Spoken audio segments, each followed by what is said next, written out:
अगर आप renewable energy से रिलेटेड कोई कोर्स करना चाह रहे हैं तो ये वीडियो आपके बहुत काम की हो सकती है, क्योंकि इस वीडियो में मैं डिस्कस करने वाला हूँ इग्नू के एमएससी REE प्रोग्राम के बारे में। इससे रिलेटेड कुछ स्टूडेंट ने कुछ क्वेरी भी की है। विकास प्रोफेशनल ने क्वेरी पूछी है, सर BE इन मैकेनिकल किया हूँ और ये कोर्स करना चाहता हूँ, सर बेनिफिट क्या है कोर्स को लेकर, गवर्नमेंट जॉब और टीचिंग इन बिहार के लिए ये कोर्स सही होगा क्या। तो इस वीडियो में मैं ये सारी पहले तो आपके क्वेश्चन के आंसर भी देने वाला हूँ और साथ में इस कोर्स को डिटेल में समझाने वाला हूँ। कौन से कोर्स की बात कर रहा हूँ? Masters of science renewable energy. ठीक है। बेसिकली इस कोर्स को करने के बाद, ये चूंकि मास्टर्स कोर्स है, इस कोर्स को करने के बाद आपको क्या बेनिफिट मिल सकता है या कहाँ कहाँ पोजीशन हो सकती है। क्योंकि आप रिन्यूएबल एनर्जी में कोर्स करने का प्लान कर रहे हैं तो जायज़ सी बात है, आप ये भी समझ रहे हैं कि रिन्यूएबल एनर्जी या इन्वायरमेंटल से रिलेटेड जितनी भी मतलब आप देख ही रहे हैं कितनी प्रॉब्लम्स हो रही हैं, तो जितनी भी ओपनिंग्स आएंगे तो उनको प्रायोरिटी दी जाएगी जिन्होंने इस कोर्स में अपनी मास्टरिंग कंप्लीट की हुई है। ठीक है। क्या क्या आपको इसमें सीखने को मिलता है? लाइक इसमें एनर्जी कंजर्वेशन के बारे में आप सीखते हैं, हीट ट्रांसफ़र के बारे में सीखते हैं, एनर्जी एंड इन्वायरमेंट से रिलेटेड सब्जेक्ट होता है ना, और रिन्यूएबल एनर्जी, नैनो टेक्नोलॉजी, ये सारे मेन सब्जेक्ट होंगे। और कोशिश करूंगा कि मैं पूरा सिलेबस का एक इमेज यहाँ पे इस वीडियो में लगा दूँ ताकि आपको ईजिली पता चल जाए कि इस प्रोग्राम में क्या क्या सिलेबस है। ठीक है।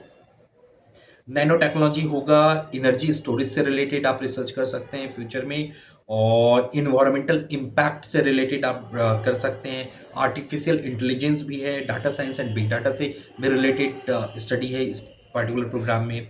Cloud computing and mobile computing है। कोर्स का नाम है आपका masters of science renewable energy and environmental से रिलेटेड। ठीक है। तो इसकी एलिजिबिलिटी क्या है? तो अगर आप इस पर्टिकुलर प्रोग्राम को करना चाह रहे हैं तो आप ग्रेजुएट इंजीनियरिंग, किसी भी इंजीनियरिंग में ग्रेजुएट होने चाहिए।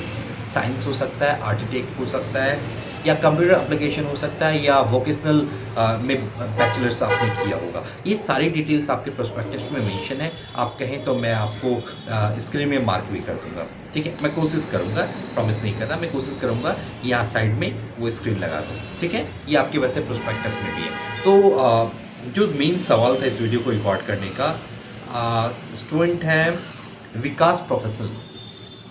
जो ईमेल आईडी होती है उस नाम से आपका नाम बन जाता है, तो आपने ईमेल आईडी में भी इसी तरह की रखी होगी। तो विकास, आपने पूछा है आपने बैचलर ऑफ इंजीनियरिंग की हुई है तो क्या ये प्रोग्राम आप कर सकते हैं? आंसर है यस, आप कर सकते हैं इस प्रोग्राम को। ठीक है। Master of science renewable energy. क्या इग्नू से करना सही है? हाँ बिल्कुल आप कर सकते हैं। इग्नू सेंट्रल यूनिवर्सिटी है। अगेन ये वीडियो मैं इग्नू के लिए प्रमोट नहीं कर रहा हूँ, पर जो फैक्ट है वो मैं आपको बता रहा हूँ।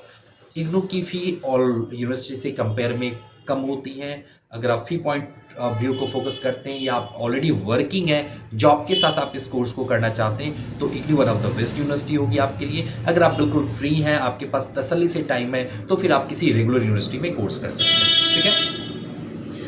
क्या इसमें कोई गवर्नमेंट जॉब में या कोई वैकेंसी में आपको बेनिफिट मिलती है? हाँ बिल्कुल, कुछ वैकेंसीज निकलती है जिसमें इन्वायरमेंटल साइंस वाले स्टूडेंट को ही लिया जाता है। ठीक है। जैसे आई थिंक BPSC एग्ज़ाम जो है वो कंडक्ट करती है, पोस्ट का नाम हो सकता है असिस्टेंट इन्वायरमेंट इंजीनियर, AEE के लिए शायद वैकेंसी हो। इसमें आप पार्टिसिपेट कर सकते हैं। असिस्टेंट इन्वायरमेंटल साइंटिस्ट के लिए कर सकते हैं। BPSC जनरली एग्ज़ाम कंडक्ट कराती है बिहार में, वैसे ही यूपी में, अलग अलग स्टेट्स में। लेकिन हाँ, इस कोर्स की डिमांड बढ़ने ही वाली है और बढ़ भी रही है, क्योंकि आप जान रहे हैं इन्वायरमेंटल से रिलेटेड स्टडी करने वालों की डिमांड तो है ही। ठीक है। तो आंसर है हाँ, आप अगर चाहें तो इस कोर्स को कर सकते हैं।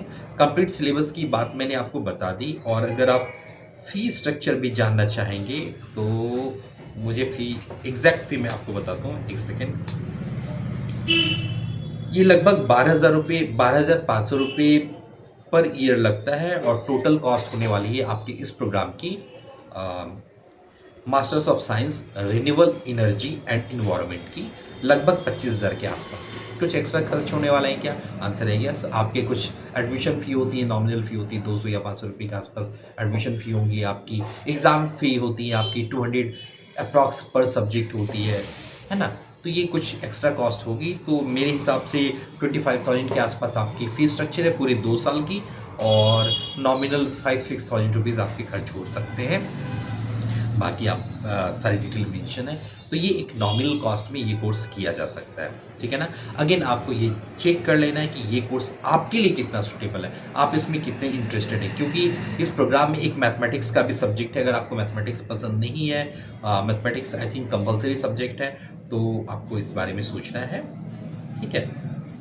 और मैथमेटिक्स आपका फाउंडेशन लेवल का मैथमेटिक्स एंड स्टैटिक्स प्रोग्राम होगा। ये 4 क्रेडिट का प्रोग्राम होगा, सेमेस्टर 1 में ही है। ये मैथमेटिक्स क्यों रखा गया इस प्रोग्राम में, ताकि बेसिक कैलकुलेशन, जैसे मान के चलिए कि EQI लेवल आप चेक करना चाह रहे हैं, या कुछ इन्वायरमेंटल स्टडी से रिलेटेड कोई डाटा पे आप वर्क कर रहे हैं, और अगर आप मैथमेटिक्स में स्ट्रॉन्ग नहीं रहे तो आप कर नहीं पाएंगे। टोटल आपके ये 2 ईयर के प्रोग्राम होंगे, और अप्रॉक्स फी मैंने 25,000 समथिंग बताया। ये प्रोस्पेक्टस में मेंशन है। इग्नू की वेबसाइट से ही आपको एडमिशन लेना है। अगर आप एडमिशन की प्लान कर रहे हैं, किसी भी अदर प्लेटफॉर्म से नहीं लेना है आपको। और बाय चांस अगर आप किसी साइबर कैफ़े का हेल्प ले रहे हैं एडमिशन कराने के समय, तो आपको ध्यान रखना है, बहुत सारी मिस्टेक्स स्टूडेंट यहीं पे करते हैं। एडमिशन करते समय जो ईमेल आईडी है वो अपनी नहीं देते हैं, फ़ोन नंबर साइबर कैफ़े वाला अपना यूज़ कर लेते हैं, और फिर बाद में बहुत प्रॉब्लम होती है। तो आपको ध्यान रखना है, अगर आप इस प्रोग्राम में एडमिशन लेने जा रहे हैं तो आप अपनी personal email ID, personal mobile number, सारी डिटेल चेक कीजिए। साइबर कैफ़े में जो पर्सन है उस पर डिपेंडेंट मत रहिए। आप एक एक डाटा चेक कीजिए कि आपके नेम, रोल नंबर तो बाद में आएगा, आपके नेम डिटेल्स वगैरह सब कुछ करेक्ट फिल की जा रही है अभी। ऑनलाइन आप एडमिशन ले सकते हैं samarth.ignu.ac.in से। आप एक गूगल पे सर्च करेंगे इग्नू एडमिशन समर्थ, तो आपको लिंक भी मिल जाएगा, ठीक है। तो मेन इस वीडियो को रिकॉर्ड करने का मेन मकसद था कि जो आपकी क्वेरी थी, आपने जो पूछा था विकास, आई होप आपके क्वेरी सॉल्व हो गए होंगे। हाँ, इसमें वैकेंसी आती हैं और होंगी, लेकिन बाकी प्रोग्राम में जैसे बहुत सारी वैकेंसी आ जाती हैं, बहुत सारे पोस्ट होते हैं, वैसे इस प्रोग्राम में नहीं होता, ठीक है। वैसे ही इस प्रोग्राम को करने वाले भी स्टूडेंट बहुत कम होते हैं। तो अगर आप कुछ डिफरेंट करना चाहें तभी इस प्रोग्राम को चूज़ कीजिएगा, या आपको इन्वायरमेंटल स्टडीज़ में इंटरेस्ट है या रिन्यूएबल एनर्जी में इंटरेस्ट है, आप उसमें करियर इस्टेब्लिश करना चाहते हैं, तब ये प्रोग्राम आपके लिए बहुत ही अच्छा है।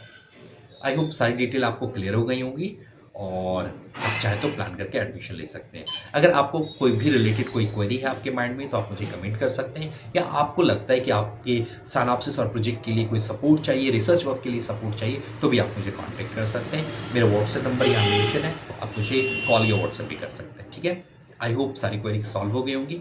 फिर भी अगर कोई क्वेरी आपके मन में है तो आप मुझे कमेंट कीजिए, मैं आंसर देने की कोशिश करूँगा जितनी जल्दी हो, क्योंकि आपके सवाल बहुत सारे होते हैं और टाइम की कमी बहुत होती है। तो मैं ज़्यादा नॉइज़ पे भी ध्यान नहीं देता, मैं जस्ट वीडियो रिकॉर्ड कर देता हूँ ताकि आपको आपके आंसर ज़रूर मिल जाए, ठीक है। All the best, happy learning. कोई क्वेरी आप पूछ लीजिएगा। All the best.